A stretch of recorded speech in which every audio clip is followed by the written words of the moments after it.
बिस्मिल्लाहिर्रहमानिर्रहीम। अस्सलाम वालेकुम नाज़रीन, मैं हूं सैयद अनवारुल हसन और आप देख रहे हैं प्रोग्राम 10 तक बराह रास्त पीटीवी न्यूज़ इस्लामाबाद स्टूडियो से। नाज़रीन, बरतानवी अदालत की जानिब से बरतानवी नेशनल क्राइम एजेंसी की रिपोर्ट के बाद सलमान शहबाज और जुल्फ़िकार अहमद के 2 मुंजमद बैंक अकाउंट्स को बहाल करने का ऑर्डर सामने आया है और इस 2 सफाती ऑर्डर के तनाज़ुर में मुल्क में एक सियासी बहस छिड़ गई है। मुस्लिम लीग नवाज़ की जानिब से आज एक प्रेस कॉन्फ्रेंस भी की गई और जवाब दे रहे थे वो वज़ीर आज़म, बल्कि आप विजुअल भी देख रहे हैं, उनकी जानिब से प्रेस कॉन्फ्रेंस की गई, शायद खाकान अब्बासी, एहसन इकबाल साहब, और उन्होंने कहा कि ये जो ऑर्डर आया है इससे कायदे इस खिलाफ शहबाज शरीफ साहब को क्लीन चिट मिल गई है और हुकूमत की जो एहतसाबी काविशें हैं, कार्रवाइयाँ हैं, उनको कड़ी तनकीद का निशाना बनाया। जबकि वज़ीर आज़म के मुशीर बराए एहतसाब बैरिस्टर शहजाद अकबर साहब ने प्रेस कॉन्फ्रेंस की और उन्होंने कहा, वो ऑर्डर भी उन्होंने ट्वीट किया जो 2 सफाती है, जिसमें उन्होंने कहा कि इस ऑर्डर में शहबाज शरीफ साहब का कोई जिक्र और तस्करा नहीं है और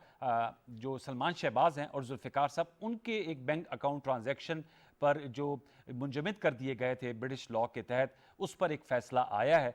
तो फिर शहबाज शरीफ साहब की बरियत कैसे बनी और कैसे वो सुरखरू हुए, इस हवाले से ज़रूर गुफ्तगू करेंगे और हक़ाइक़ जानेंगे, क्योंकि इस ऑर्डर की मुख्तलिफ तशरीहात पेश की जा रही हैं।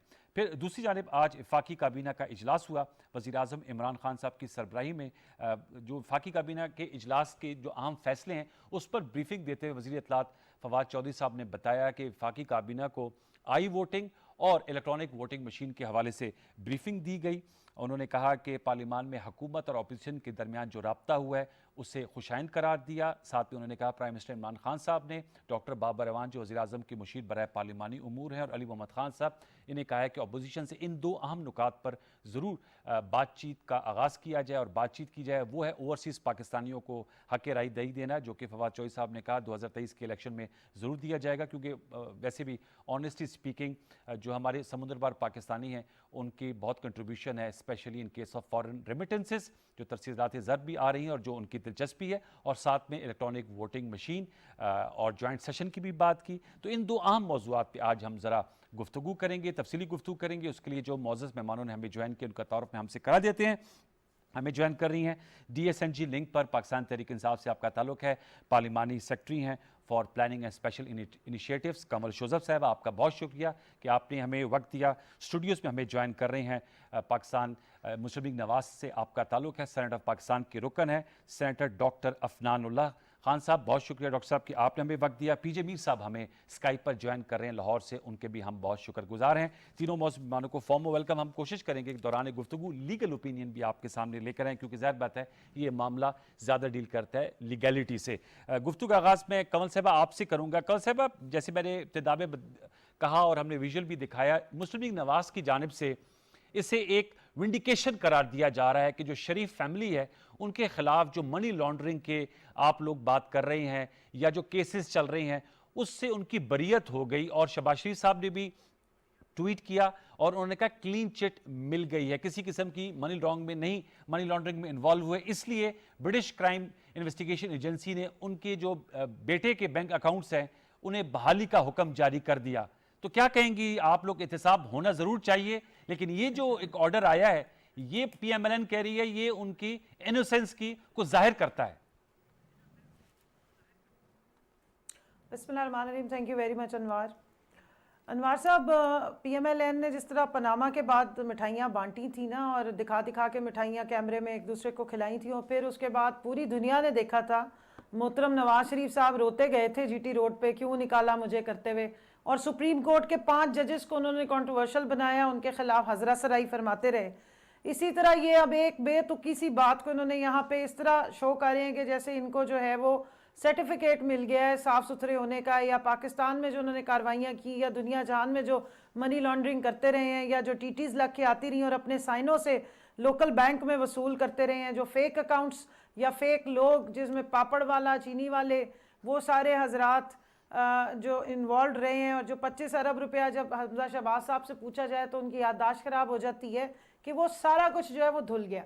मैं सिर्फ इसका बता दूं, ये मेरे पास फैसला पड़ा हुआ है जो आप बता रहे हैं, द वेस्टमिनिस्टर मजिस्ट्रेट कोर्ट जी, और ये आपने ठीक इंट्रोडक्शन में बताया, ये वहाँ का एक तरीक़ेकार, एक लीगल सिस्टम ये कहता है कि जो नेशनल क्राइम एजेंसी है वहाँ की, जी, जी, उसने जब भी एक किसी ये इनकी एक मशकूक ट्रांजैक्शन थी जो थी 17 दिसंबर 2019 की है, जो रेफरेंस में उन्होंने लिखा हुआ है कि उसको चेक करने के लिए उन्होंने वहाँ का जो एक स्टैंडर्ड तरीक़ेकार है कि मजिस्ट्रेट से इजाज़त ली जाती है और उसके बाद जो है वो इन्वेस्टिगेशन जो है वो कंडक्ट की जाती है। और उस दौरान में उन्होंने इनके दो जो अकाउंट्स थे, एक ये बैंक ऑफ स्कॉटलैंड है जो रॉयल बैंक ऑफ स्कॉटलैंड है और एक बर्कलेस बैंक का, उनको फ्रीज कर दिया था और 1 साल के लिए वो उसके ऊपर जो है इन्वेस्टिगेशन करते रहे हैं।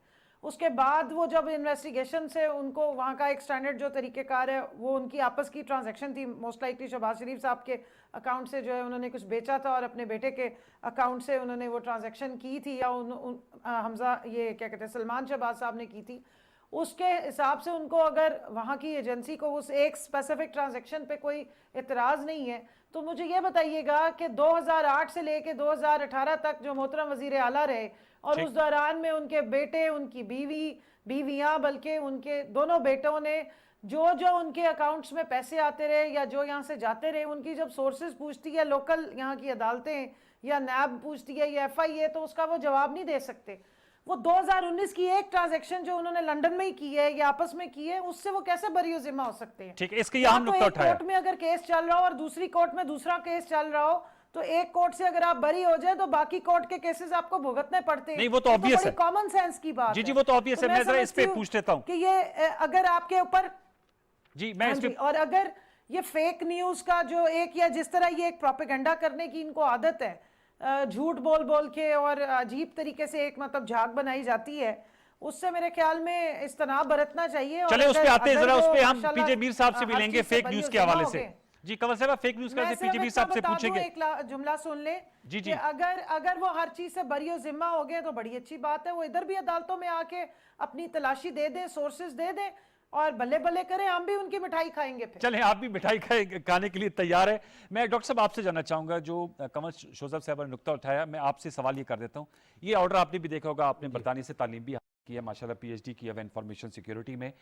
शहबाज शरीफ साहब को कैसे क्लीन चिट मिल गई? ये तो एक तरह से सलमान शहबाज साहब और जुल्फिकार साहब के जो अकाउंट्स मुंजमद कर दिए थे वो बहाल कर दिए गए हैं, तो शहबाज शरीफ साहब कैसे इससे लिंक होता है, उनका कैसे मिलता है? देखिए, एक इन्होंने 11 दिसंबर 2019 को एक लेटर लिखा था एसेट रिकवरी यूनिट ने, इधर पाकिस्तान, गवर्नमेंट ऑफ पाकिस्तान ने, जिसमें उन्होंने नॉमिनेट किया था शहबाज शरीफ साहब को, हमजा को, सलमान को और इनकी जो बहनें और इनकी बेगम को, उस लेटर के अंदर, और कहा था कि इनके खिलाफ एक्शन किया जाए। इन्होंने यहाँ से मनी लॉन्डर किया है पाकिस्तान से, यहाँ से लेटर किया, यहाँ से लेटर किया था। वो लेटर की कॉपी मैं आपको भी दिखा भी देता हूँ। सुबह ट्वीट किया था तारड़ साहब ने, वो बैरिस्टर ज़िया नसीम साहब का जो लेटर, जी बिल्कुल वही वाला लेटर, ठीक है। वो गया, उसके बाद 19 तारीख को ये फ्रीज हो गया, यानी कि उसके एक हफ्ते बाद, 8 दिन बाद ये अकाउंट फ्रीज 2019 में। अच्छा, अब ये कहते हैं कि जी कैसे इसका ताल्लुक शहबाज शरीफ का सलमान शहबाज से है। मैंने अभी खबर निकाली है 20 सितंबर 2020 की, शहजाद अकबर साहब कह रहे हैं कि हमने 7 अरब रुपए का रेफरेंस बनाया है शहबाज शरीफ, सलमान शहबाज, हमजा शहबाज, उनकी दोनों जो बहनें और उनकी बेगम के खिलाफ। ये मेरे पास अभी आप दिखाएं, द न्यूज़ की मैं आपको दिखा दूँ। जी 7 अरब का है। तो अब मुझे आप ये बात बताएं कि आपने तो यहाँ बनाया ना केस, मैं ये कह रहे हैं ना कि क्या ताल्लुक है, मैं वो ताल्लुक का जो लिंक है वो आपको बता रहा हूँ कि क्या है। कि आपने अपने हर केस में ये कहा कि इन्होंने यहाँ से पैसा लॉन्डर किया है। आपने अपने हर जगह जो हमने कोर्टों में धक्के खाए, उसके अंदर आप ये बार बार कहते रहे कि ये मनी लॉन्डर कर रहा है, मनी लॉन्डर किया है। ये भी कह रही थी कि पापड़ वाले, फलाना वाले। ओ भाई, पापड़ वाले लेके आए ना आप, किधर है वो पापड़ वाले? यही वाला पैसा लॉन्डर हुआ था ना, जिसके उन्होंने NCA ने 3 मुल्कों के अंदर 20 महीने तहकीक करके क्लीन चिट दिए इनको, कि सलमान शहबाज को। मैं शहबाज शरीफ साहब का पूछ रहा हूं, कैसे क्लीन चिट मिली? मैंने आपको बता दिया ना, इन्होंने एसेट रिकवरी यूनिट का लेटर लिखा था, जिसके अंदर इन्होंने कहा था कि हम नॉमिनेट करते हैं शहबाज शरीफ को, सलमान शहबाज को और हमजा शहबाज को और बाकी इनकी जो फैमिली है उनको। और उसके इन्होंने उसको लिंक, उसकी जो जब केस चला, उसका लॉजिकल कंक्लूजन ये निकला कि there was no money laundering, ठीक है ना। और ये इन्होंने खाली बरतानिया में नहीं, बरतानिया, पाकिस्तान और UAE 3 मुल्कों में नेशनल क्राइम एजेंसी ने तहकीकात की, और उसके बाद उन्होंने कहा कि इसमें कोई जो है वो गलत काम नहीं हुआ। आप किसी लीगल बंदे को बुला के बिठा के पूछ लें, वो आपको इसमें और भी बेहतर राय दे देगा। मैंने खुद बहुत सारे लीगल जो independent third party legal opinion है वो भी हमने देखा है, कहते हैं वो भी यही कह रहे हैं। बात ये है कि पाकिस्तान का अदलिया का जो निज़ाम है वो दुनिया में है 120वें नंबर पे, 123 में से जो इसकी रैंकिंग आई है। बरतानिया का है 13वें नंबर पे। तो हमें क्लीन शीट मिली है बरतानिया से। लेकिन फिर मैं अफनान आपसे ये कहूँगा कि आप कह रहे क्लीन शीट सलमान शहबाज के आई एक्नॉलेज ऑर्डर में है कि उनके जो अकाउंट्स हैं उन्हें जो है वो डीफ्रीज कर दिया जाए। शहबाज शरीफ साहब से लिंकेज आप एक इसलिए जोड़ रहे हैं कि आप कह रहे हैं कि जी क्योंकि पीटीआई और शहजाद अकबर साहब कह रहे थे कि वो पैसे जो हैं वो सलमान शहबाज साहब भी उनमें जॉइंट बेनिफिशियरी थे और वो मनी लॉन्ड्रिंग, इस तरह आप जोड़ रहे हैं। लेकिन जो ऑर्डर है उसमें तो शहबाज साहब का जिक्र कोई नहीं ना। जो इन्होंने लेटर लिखा था जिसकी बुनियाद के ऊपर ये इन्वेस्टिगेशन स्टार्ट हुई, उसके अंदर सलमान शहबाज, हमजा शहबाज और शहबाज शरीफ का नाम लिखा था, वो जो आपको अभी बैरिस्टर साहब का मैंने बताया। ओके, तो वो तो इन्होंने खुद इन्वेस्टिगेशन इनिशिएट करते हुए इनका नाम नॉमिनेट किए। फिर मैं उस इन्वेस्टिगेशन की लॉजिकल कंक्लूजन ये हुई है कि there is no money laundering. Okay, चलिए ये आपने नतीजा खस किया, सो दोबारा लौट के आऊंगा। मैं पीजे मीर साहब से एक आजादाना राय ले। तो पीजे मीर साहब, आपको सर क्या समझ आया इस फैसले की? आपने कमल शोजब साहिबा और डॉक्टर अफनान साहब की तशरीह सुन ली। देखें, बर्तानिया का जो लॉ है, डॉक्टर साहब को पता होगा कि बड़ा क्लियर है। वो सबसे हाईएस्ट चार्ज हम पे लगाते हैं और चार्ज ग्रेजुअली ड्रॉप्स, जो मर्जी हो, ABH हो, GBH हो या और कोई आपका कोई एनी रिलेटेड क्राइम। अब यहाँ basically Shahbaz Sharif was never on trial because उनका कोई जिक्र ही नहीं है कोर्ट्स के अंदर। He was never on trial at all. बिल्कुल उनके बेटे जो हैं he was on trial और उनके साथ जो उनके साथी हैं, and over a period of time जब उन्होंने देखा है कि इनके ऊपर ऐसी कोई चीज नहीं है, तो उन्होंने जो उनके अकाउंट्स ट्रेस किए थे ये RBS के एंड दूसरे बैंक के, तो वो उन्होंने उसको रिमूव कर दिया। बट दैट डजंट मीन कि उनकी इन्वेस्टिगेशन पूरी हो गई है, क्योंकि ये करते तो हैं, ये आपको ये मेरे भाई बताएंगे लॉयर कि वो उस वक्त तक चुप हो जाएंगे, but the evidence is still being carried on and it will still being gathered. So that's one thing. Secondly, I think कि PMLN के जो spokesperson है जो भी है, उनको इस पे ज्यादा प्ले नहीं करना चाहिए था। मैं तो कहता हूँ कि देखो उनके बेटे पे अगर कोई चार्ज लगा है और वो हट गया है तो that's a great thing, that's a good thing, one should be happy about it.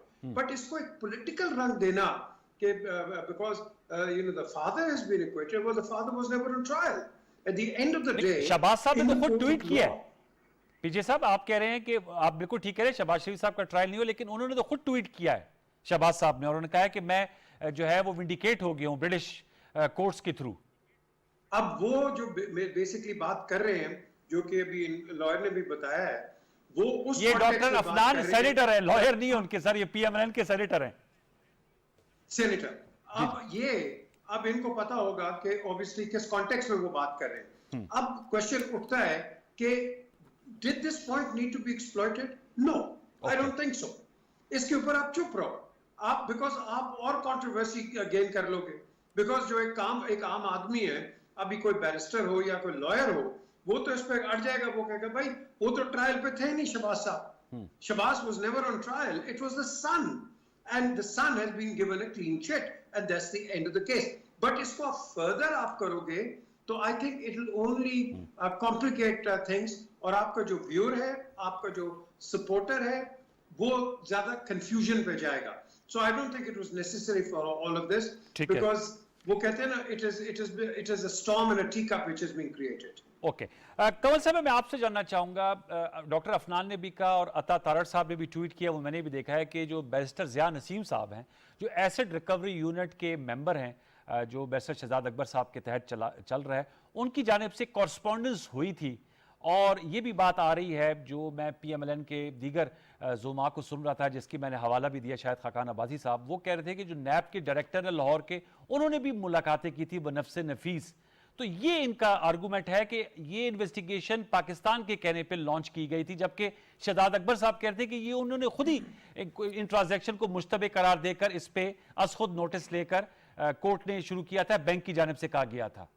Kanwal साहिबा, देखिए अनवार साहब, जो पीजे साहब ने अभी बात की है, और UK के जो लॉज हैं, अगर उसको आप देखें या उसको इंट्रोस्पेक्ट करें या देखें, उसके बारे में अगर पता करें, तो वहाँ पर जो आपका बैंकिंग सिस्टम है और ये जो आपकी एजेंसी है, ये इनका बड़ा स्ट्रांग एक उसके ऊपर चेक एंड बैलेंस होता है। वहाँ पे अगर आपके अकाउंट में कोई फालतू पैसा आया पड़ा हो या कोई ट्रांजैक्शन हो जो ज़रा सी भी प्लस माइनस डूबियस लगे, तो वो फ़ौरन उसके ऊपर कार्रवाई करते हैं।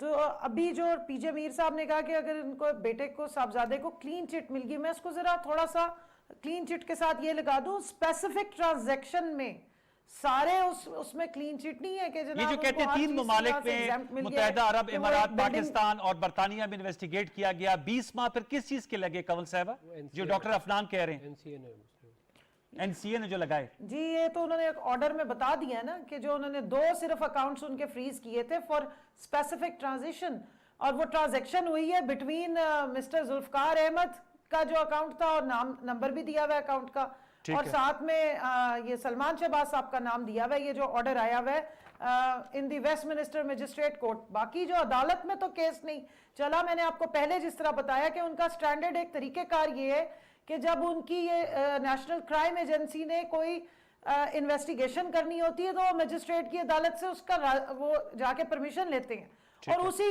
परमिशन को जब वो खत्म होगी इन्वेस्टिगेशन, कुछ नहीं उसमें से आया उस स्पेसिफिक ट्रांजैक्शन में, तो मजिस्ट्रेट ने वो जो स्टे ऑर्डर दिए हुए थे टू फ्रीज दी अकाउंट्स, ये लिखा हुआ भी है इसके ऊपर, अकाउंट फ्रीजिंग ऑर्डर्स, उसको सेट असाइड करके उनके 2 अकाउंट्स जो है वो बहाल कर दिए। इसका मुझे ये बताइए कि पाकिस्तान में जो उनके इतने केसेस चल रहे हैं जिसमें वो जब सवालनामे उनको दिए जाते हैं तो वो जवाब नहीं दे सकते, जो बाकी सारे सोर्सेज पूछे जाते हैं वो जवाब नहीं दे सकते, जो उनकी वाइफ को घर गिफ्ट हुए उसके सोर्सेज नहीं बता सकते, और यहाँ वो पब्लिक ऑफिस होल्डर रहे हैं अभी भी, इस वक्त भी वो लीडर ऑफ द ऑपोजिशन है। पेप एक वर्ड यूज होता है हमारे जैसे लोगों के लिए, पॉलिटिकली एक्सपोज्ड पर्सन, हमारे लिए रूल्स एंड लॉज फर्क हो जाते हैं। इवन हमने जिस वक्त अपने फॉर्म भर के इलेक्शन कमीशन में जमा कराते हैं तो हम अपने स्पाउस का यानी अपने खाविंद या बीवी या बीवियों का और अपने बच्चों का एक एक चीज बताते हैं, तो एक पब्लिक ऑफिस होल्डर में और एक आम शख्स के ऊपर डिफरेंट रूल्स लग रहे होते हैं। उस हिसाब से आप देखें तो ये बिल्कुल एक डिफरेंट कॉन्टेक्स्ट है कि 2008 से 18 तक के हिसाब देने की बजाय आप 2019 की 2 ट्रांजैक्शंस या जो उनके बच्चों में हुई या उनके बेटे ने की, उसको अगर एक वहां की एजेंसी ने उस पर क्लियर चिट दी है तो वो कहें जी हम तो हर चीज से ही बिल्कुल फारिग हो गए, हमें तो बिल्कुल हम वाइट वॉश हो गए, हम दूध के धुले हुए आ गए, और एक अभी कोर्ट भी नहीं है, एक नेशनल क्राइम एजेंसी से एक ट्रांजैक्शन पे उनको सर्टिफिकेट मिल गया, तो वो पाकिस्तान की सारी अदालतों को आके कह देंगे जी थैंक यू, हमें वहां से मेडल मिल गया, अब आप हमारी कोई इन्वेस्टिगेशन ना करें। क्यों अफनान साहब? बच्चों वाली बात है और एक खाम में झाग बनाई जा रही है। जी डॉक्टर साहब, खाम में झाग बना रहे हैं, और अता तारिक साहब खासे इस मामले में एक्सपर्ट हैं झाग बनाने में। जी जी जी। नेशनल क्राइम एजेंसी ने जो इन्वेस्टिगेशन की उसकी एक रिपोर्ट जमा हुई है कोर्ट के अंदर, जिसके बेसिस के ऊपर फैसला आया। इससे आपको फायदा होगा जो शहबाज शरीफ साहब के केसेस चल रहे हैं, मैं जानना चाहूंगा कोई लिंकेज बनेगा या वो अपने मेरिट पे फैसला होगा? मैं यही आपको बता रहा हूँ ना, नेशनल क्राइम एजेंसी ने जो बरतानिया की उसने इन्वेस्टिगेशन की 17 महीने, जिसके अंदर 20 साल के उन्होंने तमाम अकाउंट्स शहबाज शरीफ साहब के प्रोब किए।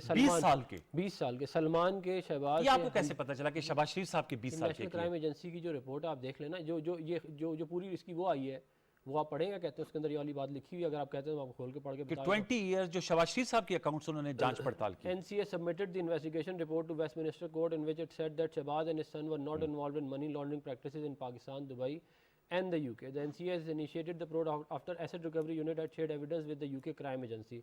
Shahbaz and his son's bank accounts were frozen in December 2019 by NCA following a UK court. ये आप पढ़ रहे हैं, खबर पढ़ रहे हैं या उनकी रिपोर्ट है NCA की? ये मैं खबर पढ़ रहा हूँ जो कोर्ट कर रहे हैं रिपोर्ट को, जो कोर्ट कर रहे हैं रिपोर्ट, उसकी खबर आप पढ़ रहे हैं। तो आप मैं ये कह रहा हूँ कि बेसिकली देखें, जो आप ऑर्डर पढ़ रहे हैं एक पेज का ऑर्डर जो है वो किसी बुनियाद पे आता है, हवा में तो नहीं आता ना। उन्होंने जो है इनके एसेट रिकवरी यूनिट के कहने के ऊपर अकाउंट फ्रीज किए सलमान शहबाज के, यूके के 2 बैंकों के। उसके बाद उन्होंने पूरी इन्वेस्टिगेशन की, और उस इन्वेस्टिगेशन के अंदर सलमान शहबाज, अपना शहबाज शरीफ साहब, हमदा शहबाज साहब, ये सारे के सारे इन्वॉल्व थे। और उसके बाद उन्होंने एक रिपोर्ट दी कोर्ट को, जिसके बेसिस के ऊपर कोर्ट ने उसको जो है वो अनफ्रीज कर दिया। अच्छा, इसके अंदर होता क्या आप समझ, अगर national crime agency money laundering, corrupt practices या कोई इस तरह के मामला, प्रोसीड्स फ्रॉम क्राइम जिसको कहते हैं कानून फ्रॉम क्राइम, अगर वो उनको कहीं मिलता तो फिर they will initiate another court case. But the process has not finished. The process is finished. They will not initiate anymore. देखिए ना, investigation is complete. नहीं, अभी ये मुकदमा चलेगा या ये खत्म हो गया मुकदमा? इसके बेसिस के ऊपर मुकदमे बनने थे, और समझ रहे हैं मेरी बात? अगर वो कहते हैं कि जी मेल प्रैक्टिस हुआ है, अकाउंट फ्रीज रखे, मनी लॉन्डर हुआ है, अकाउंट फ्रीज रखें। ये मनी लॉन्डर के ये एविडेंस हमें मिल गया 20 साल के अंदर, ये इसके ऊपर हमने इन्वेस्टिगेशन कर दिया। इसके अंदर अब ये सलमान शहबाज साहब को वहां से तो विंडिकेट हो गए, अब will he come back to Pakistan? Sharif family vindicate हो चलिए, गई। अब जो ऑर्डर के तहत अब क्या सलमान शहबाज साहब पाकिस्तान वापस आके यहाँ पर भी अदालतों का सामना करेंगे जैसे अदालतों का सामना तो शहबाज साहब रोजाना हम मैं सलमान शहबाज साहब की बात कर रहा हूँ। सलमान शहबाज साहब आए ना आए, शहबाज शरीफ साहब हैं, हमजा है, इधर हर किसी को इधर होने की जरूरत नहीं है ना। वहाँ पे मैं आपको ये बताना चाह रहा हूँ शहबाज शरीफ साहब को विंडिकेशन हुई है। ये पीजेबी साहब आप इसको किस तरह इंटरप्रेट मैंने करेंगे? आपको पढ़ के सुना दिए पूरी। डॉक्टर अफरान साहब ने खबर पढ़ के सुनाई है और उन्होंने कहा, मैंने तो पूछा, उन्होंने कहा ये खबर है एनसीए की, और वो कह रहे 20 साल के जो शहबाज शरीफ साहब के अकाउंट से उनकी जांच पड़ताल भी की गई ये है। डॉन की खबर है, डॉन की। जी जी, देखिए यूके के अंदर ये आपको एक कभी रिलीफ मिला है if there is an ongoing investigation. Case तो गया नहीं ना अभी, ये कह रहे केस क्लोज हो गया है। इस पे मजीद होनी थी, वैसे कि खत्म ये तो कह रहे केस क्लोज हो गया ना, केस क्लोज हो गया। डॉक्टर अफरान साहब कह रहे हैं कि इसके बाद। देखिए सुनिए, how do we know case close हो गया, मुझे बताएं आप, how do we know? Crime agency कह रही है कि अब मजीद हमको वो कह रहे हैं नेशनल क्राइम एजेंसी ने रिपोर्ट दे दी है कि आप डिफ्रीज कर दें इनके accounts. On the basis of कि there is no malpractice। कि भाई अभी हमें कोई ऐसा सबूत नहीं मिला है कि आप जिस पे कोई एक्शन ले सकते हैं। जिस तरह मैंने पहले कहा है आपको कि बर्तानिया के अंदर हाईएस्ट चार्ज लगता है और वो चार्ज ग्रेजुअली ड्रॉप होता है, वो निचला चार्ज लगा के ऊपर नहीं जा सकते, ये कानून है। अब यहाँ जो बीच में, अब ये मुझे नहीं पता कि किस कैटेगरी में ये जो आया है जिनको अनफ्रीजिंग ऑफ अकाउंट है, let me tell you they will still be monitoring and I don't know, senator साहब को ज्यादा पता होगा कि is Salman under caution, is he not under caution, या जुल्फकार इज अंडर कॉशन या ना अंडर कॉशन। ये इस तरह नहीं होता है, बिकॉज डोंट फॉरगेट कि नेशनल एक्सचेकर का जब पैसा लगा होता है ये इनकी क्लास ली जाती है अगर ये सही तरह अपनी इंक्वायरीज ना करे, because they have to come to conclusion. So अगर तो इसको अबेयंस में आपने छोड़ दिया, आप उस पर भी ना एक्सेप्ट करें, क्योंकि ये ऑनगोइंग इन्वेस्टिगेशन होती है और ये बैकडोर इन्वेस्टिगेशन होती है। इसके अंदर आप देखेंगे कि over a period of time आपके सामने ये चीज आ जाएगी। This is a normal thing. ये सिंपली बिकॉज ये एक हाई प्रोफाइल केस है। yes. और इस हाई प्रोफाइल केस को एक और तरीके से लेते हैं। इनके ऐसे केसेस तो 10,000 लंदन में फिर रहे होते हैं, but because of the nature of the high profile तो वो इसको आपने ज्यादा अहमियत दी हुई है। But at the end of the day मैं समझता हूं कि this is not a story which is over. I hope it is over, I hope it is over, but this is not a story which is closed, क्योंकि they will continue pursuing this line, considering कि government का बहुत पैसा लगा हुआ है, considering ये जो इन्वेस्टिगेटर्स होते हैं इनकी भी क्लास ली जाती है। ये नहीं कि आपने इन्वेस्टिगेट करके और रास्ते में छोड़ दिया, no, they still continue with it and the case always remains open till some conclusion doesn't come into it। यहाँ तो 20-20 साल के मर्डर केस नहीं बंद होते यार। ठीक है, तो यहाँ ये जो चीज है ये चलती रहेगी। आपने कहा ऑन गोइंग प्रोसेस है। कमल साहब एक और सवाल, पॉलिटिकल, ये मेरा लोडेड क्वेश्चन है। ये जो आपके सियासी मुखालफीन है, डॉक्टर अफरान साहब की जमात है या जो नाकिदीन है, उनका भी कंटेंशन है कि ठीक है ये लंदन में हुआ, आपने कहा ये एक ट्रांजैक्शन पे हुआ था, लेकिन उस पर सलमान शहबाज को क्लीन चिट मिली, और जो यहाँ पर भी पाकिस्तान में शहबाज शरीफ साहब को भी 26 कंपनियों के केस में बेल पर हैं, दीगर केसेस में भी बेल पर हैं। शायद खाकान साहब भी आज कह रहे थे वो भी जेल गए, वो बाहर है। एहसन इकबाल साहब, ख्वाजा साद साहब, ख्वाजा आसिफ साहब। आप समझती हैं कि जो एहतसाब का आपका नारा है उसके कोई नताइज निकल रहे हैं? हाई प्रोफाइल केसेस के हवाले से मैं बात कर रहा हूं, अब तक कोई कन्विक्शन नहीं हो पाई। देखिए, पहले तो मैं इतना बता दूं कि यूके की जो अदालत में का कह रहे हैं उसमें अभी मुकदमा चला ही नहीं था। ये तो अभी इन्वेस्टिगेशन जो एजेंसी है उसने अपनी रिपोर्ट दी है, और वो मजिस्ट्रेट के जो ऑर्डर्स थे उसने जो पहले फ्रीज करने के दिए थे उनको उसने ख़त्म कर दिया। केस अदालत तक कभी चला ही नहीं कोई किस्म का। तो पहले तो जब तक अदालत में केस नहीं चलेगा फैसले कैसे आएंगे। दूसरी बात, मैं इसी से एक काउंटर जो आपने सवाल किया, मैं उसका पहले एक सवाल से ही जवाब देती हूँ और फिर आपके सवाल पे भी आती हूँ। इस्लामाबाद हाई कोर्ट ने मोहतरम शहबाज शरीफ साहब को भगोड़ा डिक्लेयर किया हुआ है और उनकी यहाँ पे डिमांड है, वहाँ पर उन्होंने वो लगवा दी है इश्तिहार के, ये यहाँ पे वांटेड है। और उनकी जो आपको याद होगा कि उनकी जो यहाँ पर जायदाद है वो भी कॉन्फिस्केट की गई नवाज शरीफ साहब। और अभी कुछ दिन पहले भी एक खबर चली, पीटीवी ने भी चलाई है जाती उम्रा के बाहर भी उन्होंने नोटिस लगवाए हैं कि आप अदालतों में हाजिरी दें। तो हमारा जो MLA है उसमें यूके की जो भी फैसले हैं वो पाकिस्तान की अदालतों पे या उनके इदारों पे इम्प्लीमेंट नहीं होते या उसको इन्फ्लुएंस नहीं करते। सिमिलरली जो पाकिस्तान की अदालतें या फैसले दे रही हैं वो यूके की अदालतें या यूके के लॉज जो हैं उनकी इम्प्लीमेंटेशन जो है वो नहीं उसको मानते, तो आपस में आपका एक एग्रीमेंट होता है। तो ये मैं आपको पॉइंट क्लियर कर दूं कि अगर वहां से ये क्लीन चिट किसी एक ट्रांजैक्शन पे ले भी रहे हैं तो जो यहाँ इनके केसेस अदालतों में लगे हुए वो इनको यहाँ पर भी अपनी सोर्सेज देनी चाहिए। और मेरे ख्याल में तो बड़ा इनकरेजिंग है, अगर ये इतने दूध के धुले हुए और साफ सुथरे हैं तो फिर तो 1 मिनट लगाएं, अपने मनी ट्रेल दें, अपनी सारी चीजें दें और जान छुड़ाएं। हम आगे बढ़े, कुछ और काम करें, जान छुटेगी, अदालतों की भी जान छुटेगी, इदारों की भी जान छुटेगी। जहां तक कन्विक्शन की बात हो रही है, देखें आपको शायद वो नैप का एपिसोड याद होगा जो पथराव वाला था, गिराव वाला था, जलाव वाला था। वो इनको मुख्तलिफ सवालनामे भेजते हैं, कभी कमर में दर्द, कभी सर में दर्द, कभी पेट में दर्द, कभी बच्चे भाग गए हैं, कभी बीवी नहीं आ रही है। तो ये प्रोसीजर्स को डिले किया जाता है, डिलेइंग टैक्टिक्स है। और अदालतों का एक अपना दायरा कार है, वो देते हैं टाइम पूरा कि कोई अबाम ना रहे। कई साल केसेस चलते हैं जो मेरे पर्सनली ख्याल में इनको कम होना चाहिए, टाइम फ्रेम होना चाहिए, टाइम लिमिट होनी चाहिए ताकि कन्विक्शन हो और चीजें आगे मूव ऑन हो। इसलिए तो लिंगर ऑन करती रहती हैं। अभी आपने इस्लामाबाद हाई कोर्ट में देखा था मरियम बीबी का जो एपिसोड चला है, कभी वकील साहब गायब हो गए हैं, अब नए वकील आ रहे हैं, अब नए वकील आए हैं तो बीबी नहीं पेश हो रही हैं। वो डिलेइंग टैक्टिक्स तो आपको पता है नजर आ रहे हैं, इस वजह से कन्विक्शन भी लेट हो जाती। बेल पे तो सारे ही हैं खैर से, बेल पे तो बाहर, बेल का मतलब आप समझते हैं प्रोसिक्यूशन को भी इंप्रूव होना चाहिए? कौन सा वो खत्म हो गया, प्रोसिक्यूशन को भी जरा बेहतर होना चाहिए, साथ प्रोसिक्यूशन को की भी इंप्रूवमेंट की जरूरत है। नहीं, मुकम्मल बेहतर होना चाहिए। तमाम इदारों की कैपेसिटी बिल्डिंग की शदीद जरूरत है, कैपेसिटी इनहांसिंग की जरूरत है और स्पेशलाइजेशन की जरूरत है अदालतों की भी, और जो उधर प्रोसिक्यूटर्स हैं उनकी भी। सरकारी प्रोसिक्यूटर्स जो हैं उनको रिसोर्सफुल या रिसोर्सेज मिलनी चाहिए। और यही ऑफर वजीर आजम ने की थी कि भाई आपका बंदा अगर डेली पे या लोकल पे आ रहे हैं और दूसरी तरफ से माशाल्लाह वो हारिस साहब आ रहे हैं 75-80 करोड़ रुपया एक केस का लेने वाले, तो आप फर्क तो देखेंगे ना कि साथ BMWs आ रही है, उनका एक रोब और दबदबा एक तरफ, पूरी फौज वकीलों की, इसमें इस्लाहात की जरूरत है। फिर नुक्ता ये है कि जो आप कह रही हैं तो इस पे फिर इस्लाहात भी करना होगा, हमें रिफॉर्म्स की भी जरूरत है। अफरान साहब, इस नुक्ते पे आखिरी सवाल करके then we move on to electoral reforms और EVM, चूंकि आपकी एक्सपर्टीज भी इंफॉर्मेशन सिक्योरिटी टेक्नोलॉजी, उस पर भी बात करेंगे क्योंकि उस पर भी फवाद साहब ने कहा कि अपोजिशन और गवर्नमेंट के राब्ते हैं। सर, ये जो मनी ट्रेल का आप पर आता है, तो आप बेहतर नहीं समझते कि जहाँ लंदन में तमाम चीज़ें दी गई, पाकिस्तानी अदालतों में भी अपने आप को विंडिकेट करें? मियाँ साहब भी आए, जाहिर बात है ये तो ये शी इज़ एब्सोल्युटली राइट कि उनको तो जायदाद की जब्तीगी और उनकी एब्सकॉन्डर होने के तो तमाम इश्तेहारात भी छपे हुए हैं, उनको बैलेफ के थ्रू नोटिस भी दिया गया है, तो वापसी कर लें और यहाँ पर तमाम चीज़ों को फेस करें। देखिए, PTV हमला केस में इमरान खान साहब भी ये कहते हैं इश्तेहारी थे, कितनी दफ़ा पेश हुए वो अदालत में। ये हमें भाषण, मिसाल है तो उसको फॉलो तो ना मैं कह रहा हूँ भाषण ना दें। ये जो 2-2 टके के भाषण देते हैं ना हमें, इसको हम अपने जूते की नोक पे रखते हैं। आप मुझे ये बताएं कि लाहौर हाई कोर्ट का ऑर्डर नहीं आया, आप अपना जबान काबू में रखे यार। आपने इतनी फजूल बातें इन्होंने की है, मैंने चुप करके सारी उल्टी सीधी बातें सुनी है, सर पैर कोई था नहीं उसका।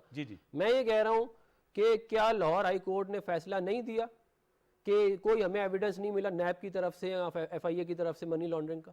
ये लाहौर हाई कोर्ट का वर्डिक्ट है और UK का वर्डिक्ट भी आ गया, पीछे रह गया आपके बयानिए में।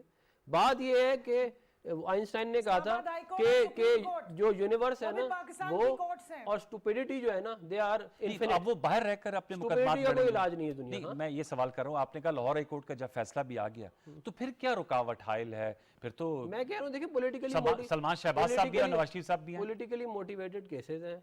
इन्होंने खुद आके बोला है कि हमने फलाना केस बना दिया, फलाना केस हमने आज ये ले लिया, आज वो ले लिया, हम अंदर कर देंगे, हम ये कर देंगे, मैं वापस जाके नैब के चेयरमैन को ये कहूँगा, वो ये कर देगा। ये हम सारे पाकिस्तान ने सुना, क्या हमने नहीं सुना? ये तो पॉलिटिकली मोटिवेटेड केसेस बना के अब ये कह रहे हैं कि जी हमारे हिसाब किताब से आप चलें। आपके हिसाब किताब से तो नहीं हम चलेंगे ना। बात ये है कि इनके ऊपर करप्शन के केसेस हैं। ट्रांसपेरेंसी इंटरनेशनल कह रहा है कि इमरान खान साहब चोर हैं, मैं नहीं कह रहा। 124वें नंबर पे करप्शन इंडेक्स चला गया, हम 117वें नंबर पे छोड़ के गए थे, उसका जवाब इनके पास नहीं है। ये सारे माल बना रहे हैं बैठे हुए, फार्मास्यूटिकल का फ्रॉड करते हैं, डाके आप मारते लेकर जाए नैब पे 400% नैब तो इन्होंने आप लोग लगाए थे चेयरमैन उनकी वीडियो शायद खाकाना भाई साहब ने लगाए थे। उनकी वीडियो इनके हत्या लग गई है, वो जो कहते हैं वो करते जाते नहीं हैं। लेकिन फिर उनको लगाया तो फिर शायद खाकान जिस साहब से मर्जी को आपको पूछना लगाया चाहिए। वो लगाया तो वीडियो तो इनके पास है ना, हमारे नहीं पास लेकिन नहीं है। लगाया तो आप लोगों ने वो था सर ना। का वीडियो नहीं है ना, वीडियो तो इनके पास है। वो मैं आपके सामने क्या कहते हैं सारा का सारा मामला, क्या नैब चेयरमैन वाला मामला सारे दुनिया के डॉक्टर सामने नहीं साहब वो है, लेकिन देखिए अब मैं जो ये कह रहा- तैनाती हुई है वो वजीर आजम उस वक्त के शायद खाकान अब्बासी जो साहब और चेयर- खुर्शीद शाह साहब ने मिलकर लगाया है? ना। ठीक है, चीफ इलेक्शन कमिश्नर किसने लगाया था? वो इन्होंने और आप लोगों ने मिलकर तो लगाया। अब क्या कहते हैं ये लोग उसके बारे में? तो ये अगर मैं- गलत कह रहे हैं या बात ये ठीक नहीं- कह रहे हैं तो आप लोग का भी मैं आर्गुमेंट ये सही नहीं है। कह रहा, मैं ये कह रहा हूँ कि आप लगाते हैं और बेस्ट जजमेंट होती है, लेकिन इट डजंट मीन कि आप हमेशा ठीक होंगे। हो सकता है आपने गलत लगा दिया बंदा, बल्कि मोस्ट प्रॉब्ली आपने गलत बंदा लगाया है। बात ये ठीक है, है। मैं ये कह रहा हूँ कि लाहौर हाई कोर्ट ने फैसला दिया है जिसके अंदर क्या है कि कोई मनी लॉन्ड्रिंग नहीं, कोई पापड़ वाले, कोई फलाने वाले, खत्म हो गया ये केस? सब झूठ बोलते हैं। नहीं, वो सिर्फ केस खत्म हो पॉलिटिकली गया? मोटिवेटेड। हाँ जी, केस खत्म हो गया अदालतों से? वो केस उन्होंने जो उसकी अबूरी जो उसका फैसला आया है वो यही आया, आपने पढ़ा ही हो, आपके मेरा सवाल है कि लेकिन अब केस तो चलेंगे ना, वो नहीं, मैं वो द मैटर इज मैं ये कह रहा क्लोज तो नहीं हुआ हूँ, ना। मैं ये कह रहा हूँ कि नेशनल क्राइम एजेंसी ने 17 महीने लगा के 3 मुल्कों बरतानिया के की। अंदर ठीक है। पाकिस्तान, यूएई और यूके का करके बता दिया कि ना कोई मनी लॉन्ड्रिंग है, ना कोई माली। आप लोग मुतमईन हैं कि अब तमाम चीजें हम साफ लोग हो गई? मुतमईन क्या है, पूरा पाकिस्तान को पता चल गया, पूरा कि पाकिस्तान को पता है। लाहौर हाई कोर्ट ने कह दिया, यूके की कोर्ट ने कह दिया, पीछे रह क्या गया? और देखें, अगर आप यूके की मजिस्ट्रेट को नहीं मानते ना, उधर तो हमारा कोई इन्फ्लुएंस नहीं है, तो फिर इसका कोई जहालत का वो कोई तो इलाज ज़ाहिर है, नहीं। वो तो उसका आपको जहालत का influence कोई नहीं है। इलाज नहीं है दुनिया पीजे में। साहब, आप किस तरह हम ये एहतिसाब पे मैं आपका कमेंट लेके फिर मैं आगे बढ़ूंगा, इलेक्टोरल रिफॉर्म्स पे जाऊंगा, क्योंकि कन्फेडरेशन से अब हमें लग रहा है कोऑपरेशन की तरफ बढ़ रहे हैं, हुकूमत और अपोजिशन बातचीत कर रही है, इन कॉन्टैक्ट है ऑन इलेक्टोरल रिफॉर्म्स, तो एक पॉजिटिव है, उस पर भी मैं जाना चाहूंगा। लेकिन एहतिसाब पे आप अपना आर्गूमेंट फाइनल वर्ड दीजिएगा, देन वी मूव ऑन। देखिए जी, एहतसाब हर एक का होना चाहिए, इसमें कोई दो राय नहीं है। अगर तो हमने इस मुल्क को चलाना है तो एहतसाब इज एन इम्पॉर्टेंट फैक्टर, क्योंकि वो कौमें कभी तरक्की नहीं करेंगी कि अगर आपके रैंक्स के अंदर no matter who it is, अगर करप्शन हो रही है, और एक तो आपको फॉरेन पास आपको एक्सेप्ट नहीं करेंगी, आपको वर्ल्ड बैंक एक्सेप्ट नहीं करेगा, आपको IMF एक्सेप्ट नहीं करेगी, और वैसे भी आप FATF के अंदर क्यों है? क्योंकि आपने अपनी डर्टी लॉन्ड्री बार खोली, और खोल के आज आप देखो कि आप किस प्रोग्राम के तहत हो। सो बेसिकली आई थिंक अभी we are on the right track कि भाई coming and removing your black economy into a positive economy, I think it's a start. लेकिन अभी जब हम कोर्ट्स की बात करते हैं, रिमेंबर वन थिंग, जो मर्जी हो, अगर यूके का कोर्ट है वो यूके की डोमेन में है, अगर पाकिस्तान का कोर्ट है वो पाकिस्तान की डोमेन में है। तो हमने इसको मिक्स नहीं करना कि वहां से अगर एक्विट हो गया या अमेरिका से हो गया या कहीं से हो गया, everything is hunky dory. No, the charges out there pertain to that dominion.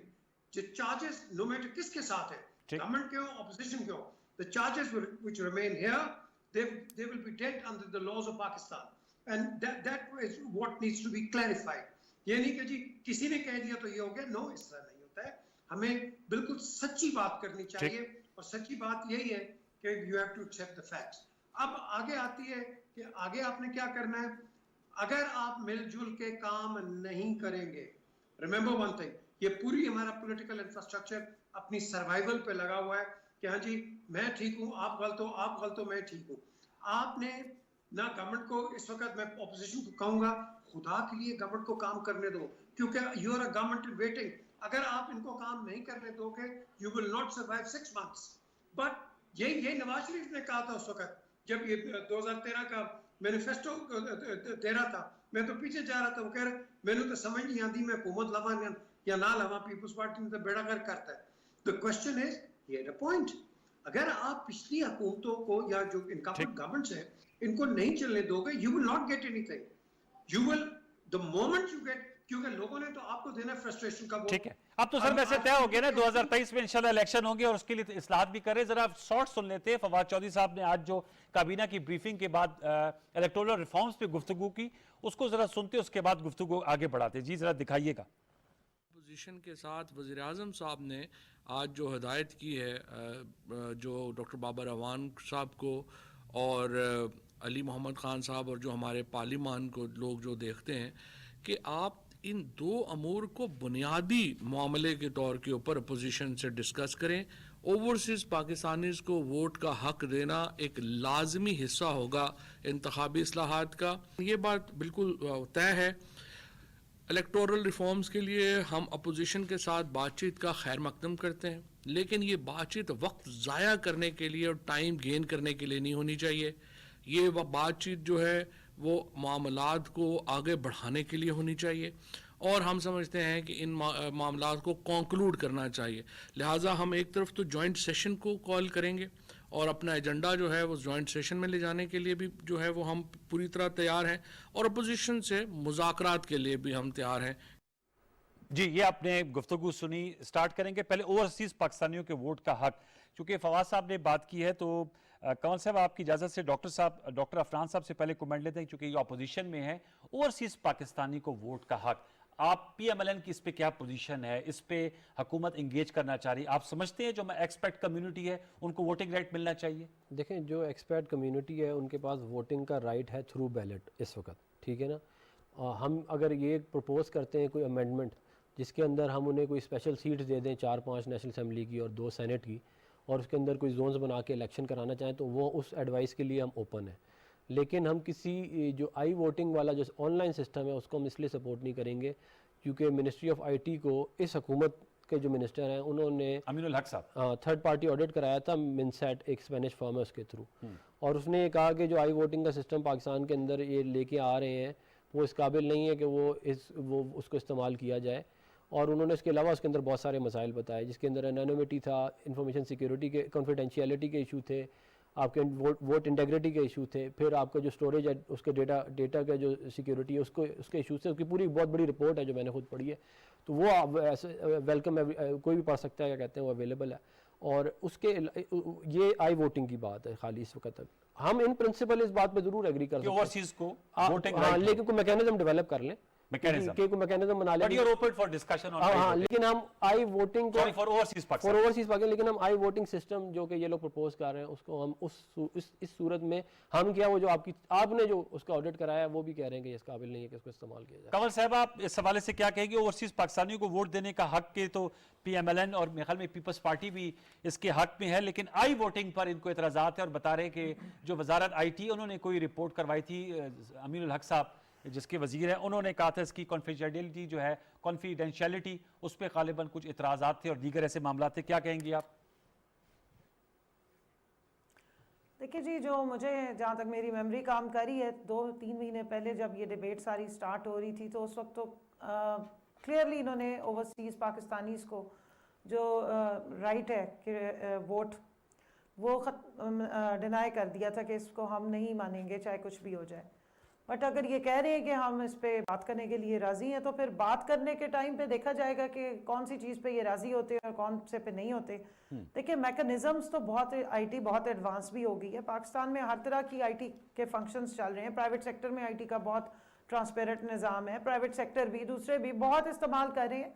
और अगर आप को एक मैकेनिज़्म पसंद नहीं है तो 10 चीज़ें और सामने आ सकती हैं, 10 किस्म की और इस वक्त जो है वो ऑप्शंस अवेलेबल होती हैं।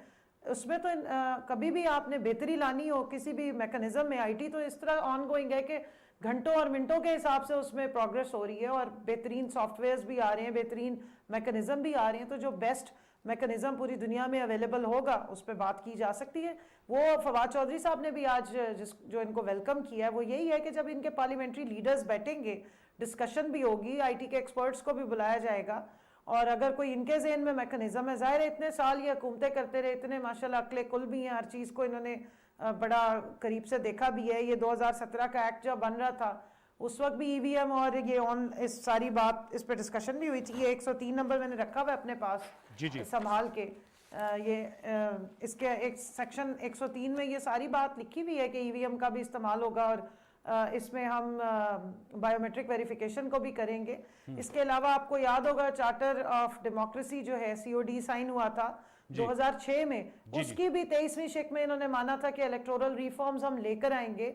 फिर सुप्रीम कोर्ट ने डायरेक्शन दी, इस्लामाबाद हाई कोर्ट ने डायरेक्शन दी कि टेक्नोलॉजी का इस्तेमाल करें, रिफॉर्म्स लेकर आए, और सेनेट के इलेक्शन से पहले ये सारी बातचीत हुई है। तो इतनी दफ़ा ये डिबेट हो चुकी हुई है, तो इन्होंने भी कोई ना कोई तो मैकेनिज्म बनाए ही होंगे ना, कुछ सोचा ही होगा जब ये सारे डॉक्यूमेंट्स बनाते थे। तो जब डिस्कशन में बैठेंगे तो चीज़ें सामने आएंगी कि कितना एक प्रोग्रेस किया है और क्या क्या रिपोर्ट्स हैं। अगर एक थर्ड पार्टी ऑडिट से सेटिस्फाई नहीं हो रही तो 10 और फर्म्स हैं, 10 और मैकेनिज्म्स हैं जो लाए जा सकते हैं और भी ऑडिट फर्म्स हैं। तो वो तो जिस वक्त डिस्कशन होगी, मेरे ख्याल में सबसे ज्यादा जरूरी ये है कि बेसिक प्रिंसिपल्स पे आप एग्री करें, क्योंकि ये पूरा मुल्क पाकिस्तान ओवरसीज के रेमिटेंसेस पे चलता है। उनकी वजह से जो है वो पाकिस्तान मुश्किल से भी बाहर आता है। और जिस तरह पीजे मीर साहब ने भी कहा कि हमें अपनी जो डर्टी लॉन्ड्री है ना, वो बाहर की दुनिया में जाके नहीं धोनी चाहिए। हमें इस चीज पे कंसेंसस डेवलप करना चाहिए कि हम ट्रांसपेरेंसी को वैल्यू करते हैं और हम ट्रांसपेरेंट हर मैकेनिज्म चाहते हैं, जिसका सबसे बुनियादी जो स्टेप है वो इलेक्शन है। और इलेक्टोरल रिफॉर्म्स जब तक नहीं होंगे, जब तक सारी पार्टीज सेटिस्फाइड नहीं होंगी, ऑपोजिशन के रोल पे बैठेगी फोकस होके, और गवर्नमेंट अपना काम फोकस होके कर सकेगी, तब तक इदारों को बेहतर करना, उनसे आगे बढ़ना, रिफॉर्म्स लेकर आना मुश्किल हो जाता है। तो इसका वाहिद हल ये है कि इलेक्टोरल रिफॉर्म्स होने चाहिए, और जब रिजल्ट्स आए तो सारे उसको तस्लीम करें और मूव ऑन करें। और जो डेवलप्ड कंट्रीज में, जो डेवलप्ड डेमोक्रेसीज में जिस तरह ऑपोजिशन का रोल मैच्योर होता है, वो अपना रोल प्ले करे और गवर्नमेंट्स अपना रोल प्ले करें। यहाँ तो एक लप्पा डुक्की चलती रहती है 24 घंटे, गालम गलोच चल रही है, कैरेक्टर असैसिनेशन चल रही है चाहिए। और उससे मेरे ख्याल में मैं, आप और बहुत सारे लोग तंग आ चुके हैं। हम जो अपने मुल्क की खिदमत करना चाहते हैं, आए इसीलिए, टाइम इसलिए लगा रहे हैं, और अपनी जात के लिए कोई चीज और नहीं चाहते। हम चाहते हैं कि यहाँ पे कोई कंस्ट्रक्टिव डिबेट हो और हम इसको लेके आगे चलें। बीजेपी साहब, सर आप क्या कहेंगे ओवरसीज पाकिस्तानियों को वोटिंग राइट? और फवाद साहब ने एक नुक्ते को बार बार दोहराया कि कंक्लूसिव गुफ्तगू हो, मतलब नतीजा खेज हो, और कोई ऐसी बातचीत हो, मुकालमा। अच्छी बात है, अब एक पार्लियामेंट्री कमेटी बन रही है सेनेट और कौमी असम्बली की, अपोजिशन हुकूमत के मेम्बरान पर मबनी और इलेक्टोरल रिफॉर्म्स को देखेंगे। आप समझते हैं टाइम बाउंड हो और इसमें कोई बा नतीजा या नतीजा खेज गुफ्तगू होनी चाहिए? और ओवरसीज पाकिस्तानी के वाले से क्या राय है आपकी? Keyword time bound. ये जब तक आप टाइम बाउंड नहीं करेंगे, इस वक्त आपके पास ये जो हुकूमत आई है आज, ये करना चाहती है। ये नून ने भी पहले कहा था, पीपल्स पार्टी ने भी कहा था। आई थिंक इस पे आप जनरल कंसेंसस पे लेके, मुझे तो एक चीज की समझ नहीं आती है कि एक पाकिस्तानी ओरिजिन का जाके वहां मेयर ऑफ लंदन लग सकता है, मेंबर ऑफ पार्लियामेंट बन सकता है, हाउस ऑफ लॉर्ड्स में वो बैठ सकता है, और उनकी बड़ी बड़ी कमेटीज में चला जाता है, होम सेक्रेटरी भी बन जाता है। तो हमें क्या प्रॉब्लम है कि अगर वो पाकिस्तान में आके काम करे और पाकिस्तान की खिदमत आके करे? Why not? इंडिया को देखो, उनका कामला हैरिस फ्रॉम इंडिया आज जाके वाइस प्रेसिडेंट ऑफ अमेरिका बनी हुई है। हमने अपने आप को खोलना है, ये तंग नजरिए जो हैं इनको ओपन करना है, मायोपिक अप्रोच को खत्म करना है। आप ग्लोबल अप्रोच लेके आओ। मैं समझता हूं ये एक अहम वक्त है। सबसे पहला बंदा, जब भी अर्थक्वेक हो, फ्लड्स हो, डिजास्टर्स हो, ओवरसीज पाकिस्तानी आके मदद करता है सबसे पहले। और उसके बाद रमजान के अंदर देखो भाई कितना यहाँ लोग आके मदद करते हैं। द क्वेश्चन इज, एक तो उनकी फॉरेन रेमिटेंस तो चलो आएगी, वो तो आती है, but at the end of the day what are we giving them in return? I voting पे इनको ये कह रहे थे, आई वोटिंग के खिलाफ के बजाय बैलेट जो है वो अगर हो तो वो बेहतर है। बैलेट वोटिंग, बैलेट हो या उनको स्पेशल उनके वो बना दी थी। इंटरेस्टिंग एक बात की है उस पे बेशक कि उसमें लकूनास हैं। भाई लकूनास है ना, लेट्स ऑल सिट डाउन और उसको इम्प्रोवाइज करें कि कहाँ फ्रॉड हो सकता है, कहीं नहीं हो सकता। आप अमेरिकन इलेक्शंस में देखा नहीं कि उधर से रशियंस के उन पे चार्ज आ गए कि उन्होंने हैक किया है। सो हमने हर चीज को मद्देनजर देख के आगे बढ़ना है, जंप नहीं करना। हमने सोच के समझ के सामने, because these elections are important for everybody in this country. ये मुझे पता है, उस चीज को मैं समझता हूँ ट्रस्ट फैक्टर जो है एक दूसरे को बिल्ड करना है। और आप समझते हैं जो गुफ्तगू वो कंक्लूसिव होनी चाहिए ताकि किसी नतीजे से आप पहुंच के उस गुफ्तगू को क्लोज करें, ये नहीं हो कि नशिस्तन गुफ्तन बर्खास्तन। देखें जो पार्लियामेंट्री अफेयर्स की जो ईवीएम के ऊपर सारी की सारी डिस्कशन हुई है, वो उसमें 2 महीने चली है, 16 मीटिंग्स हुई हैं, उनमें मैं शामिल था और हमने एक एक नुकात को उस पर डिस्कस किया। ये ओवरसीज पाकिस्तानियों पे क्या नतीजा ओवरसीज पाकिस्तानी पे भी डिस्कस किया, ईवीएम पे भी डिस्कस किया। मैं आपको ये बताऊं कि जो टोटल नुकात थे वो कोई 70-80 के करीब थे। उसमें से हमने 23 नुकात पे एग्री किया गवर्नमेंट के साथ। 70-80 49 है कितने टोटल? नहीं 59 है, सॉरी 59 है। 49 बताते हैं वैसे, या 49 है या 49 है। हमने 23 के ऊपर इनसे एग्री किया कि हम आपके साथ एग्री करते हैं इन 23 के ऊपर। अगर हमारा कोई मैल इंटेंट होता तो हम कहते हैं हम एक को भी नहीं मानते। और बात ये है कि ये बात गलत है कहना कि कोई डिस्कशन नहीं, बहुत डिस्कशन हुई है इसके ऊपर, एक एक चीज पे डिस्कशन हुई है। आप बिल्कुल सही कह रहे, डिस्कशन हुई होगी। मैं कह रहा हूँ किसी नतीजे पे पहुंचने वाली डिस्कशन होनी देखिए, चाहिए। आप देखिए, समझते हैं? अब तो कमेटी बन गई ना, कमेटी अब तो नई चीज आ गई ना। अब वो ज्वाइंट कमेटी बन गई, उसमें सारी बात डिस्कस होगी। मैं लेकिन आपको एक बात बताऊं, देखिए जब आप कोई भी इमारत बनाते हैं उसकी बुनियाद ठीक होनी चाहिए। ठीक है, सीएन अभी मेरे भाई ने बात की, CNN का पोल आया अभी रिसेंटली, रिपब्लिकन्स ने कहा 78% रिपब्लिकन्स ने कहा कि इलेक्शन रिग थे। वो तो कहेंगे हारे जो हैं। नहीं, ये तो ईवीएम था ना वहाँ पे, मैं ये आपको वो बताना तो हारने वाले कह रहे हैं। नहीं तो फिर ईवीएम मसला तो नहीं हल कर रहा ना। मैं आपको, आप देखिए Okay. मसले को समझे। IT will bring in automation, वो प्रोसेस को ऑटोमेट कर देगा, ठीक है ना। इसका मतलब ये नहीं है कि उसके अंदर से धांधली निकल जाएगी। मसला तो ये है कि 70% आपकी दरखास्त है तो वोट गिनती की वक्त ही होती है ना, कि मेरे डब्बे से कम वोट निकले, ज्यादा निकले, यही इश्यूज होते हैं। हम फॉर्म 45 का सबसे बड़ा मसला होता है। लेकिन चलो वो छोड़ दें, मैं ये कहना चाह रहा हूँ कि अगर आप ईवीएम के मसले को, ईवीएम कोई सिल्वर बुलेट नहीं है, आप ये समझने की कोशिश करें। हमने अगर कोई सिस्टम लेके आना है तो उसको ग्रेजुअली लेके आना होगा, ठीक है। और उसके हिसाब से उसकी एसेस इंप्लीमेंटेशन करें और उससे सीखें। 2017 में कंवल साहब अगर ईवीएम का जिक्र था तो 4 साल तो गुजर गए सर ना, ग्रेजुअल हो रहा है ना। RTS बैठ गया ना। आप देखिए उधर की डेमोक्रेसी, RTS तो आप लोग लाए थे ना। हाँ लेकिन बैठाया तो हमने नहीं था ना। तो फिर जो चीजें लाते हैं चेयरमैन आप पे लगाए, RTS आप पे तो हमने तो नहीं लगाए, बैठाया कहते ना। हैं मैं कह रहा हूँ कि आप दुनिया का बेहतरीन निजाम फिर ले आए। कैसी चीजें लेकर आए मैं कह रहा हूँ जो मर्जी ले आए, दुनिया का बेहतरीन निजाम ले आए, garbage in is garbage out. Final word Kanwal Shauzab साहब, आप ख्याल में we hope and pray 10 seconds के कोई नतीजा निकलेगा इंशाल्लाह और कंसेंसस होगा on electoral reforms. Last word. देखिए जी, हम तो डिटर्मिन्ड है, कंसेंसस तो 2017 में ही हो गया था। अब उसकी इम्प्लीमेंटेशन की रुकावटें खत्म करनी है और उसको लेकर आना है। वो तो इन्होंने 2017 के डॉक्यूमेंट का हिस्सा बनाया हुआ है कि ईवीएम जो है वो उसका पायलट रन किए जाएंगे और इलेक्शन कमीशन इंश्योर करेगा कि वो ईवीएम को यूज करेगा बाय इलेक्शंस में, और रिपोर्ट जो है वो पार्लियामेंट में ले की जाएगी। तो वो तो सारा कुछ कंसेंसस हुआ भाई, ये तो अब सिर्फ कंफ्यूजन क्रिएट की जा रही है और कुछ भी नहीं है। चलें इंशाल्लाह हम उम्मीद करेंगे कि कंफ्यूजन के जो बादल है वो छट जाएंगे। आपका बहुत शुक्रिया डॉक्टर अफनानुल्लाह खान साहब, आप आए सेनेटर साहब। कंवल शोजब साहब आपका बहुत शुक्रिया, आपने हमें ज्वाइन किया। और पीजे मीर साहब thank you very much, it's always good to have you in our show. Viewers ये आज का शो था। कल तक के लिए सैयद अनवारुल हसन और प्रोग्राम 10 तक की टीम को इजाजत दीजिए। अपना फीडबैक जरूर दीजिएगा ट्विटर और फेसबुक के। कल तक के लिए अल्लाह ने के बाद।